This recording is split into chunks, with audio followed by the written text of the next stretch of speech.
ابھی خبر یہ ہے کہ کراچی میں بارش کی پارٹی ابھی باقی ہے. عید کے دن بھی بادل برسیں گے اور گرج چمک کے ساتھ برسیں گے. محکمہ موسمیات نے پیش گوئی کر دی ہے. گزشتہ رات ہونے والی بارش کے باعث ہوا میں کچھ نمی محسوس کی جا رہی ہے. شہر میں گزشتہ رات موسم سرد ہو گیا تھا. مزید تفصیلات بتا رہے ہیں مریم حسن. مریم، اس حوالے سے آگاہ کیجیے گا، کیا بتایا جا رہا ہے، کس نوعیت کی بارش ہو سکتی ہے عید والے دن؟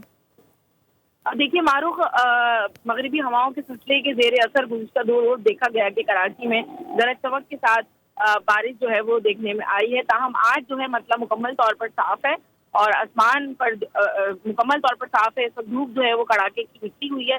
تاہم بارش کے امکانات جو ہیں وہ ابھی بھی موجود ہیں. محکمہ موسمیات کے مطابق عید کے پہلے اور دوسرے روز کراچی کا مطلب جو ہے وہ ابرآلود رہے گا اور مختلف مقامات پر وقفے وقفے سے بوندا باندی اور ہلکی بارش کا سلسلہ جاری رہے گا. تاہم تیز بارش کے امکانات جو ہیں وہ موجود نہیں ہیں. ایک اور مغربی ہواؤں کا سلسلہ کراچی کو متاثر کرے گا 28 مارچ کے بعد، جس میں یہ بتایا جا رہا ہے، البتہ یہ لانگ رینج فورکاسٹ ہے، لیکن یہ کہا گیا ہے کہ ممکنہ طور پر کراچی میں ایک بار پھر سے اسی نوعیت کی گرج چمک کے ساتھ اور آندھی کے ساتھ جو ہے بارش کا امکان ظاہر کیا گیا ہے. تاہم عید کے پہلے اور دوسرے روز تیز بارش کے امکانات جو ہیں وہ نہیں ہے، جبکہ بوندا باندی اور ہلکی بارش جو ہے مختلف مقامات پر دیکھنے میں آئے گی. صحیح ہے، ٹھیک ہے مریم حسن، اس حوالے سے آپ تفصیلاً آگاہ کر رہی تھیں، بہت شکریہ آپ کا.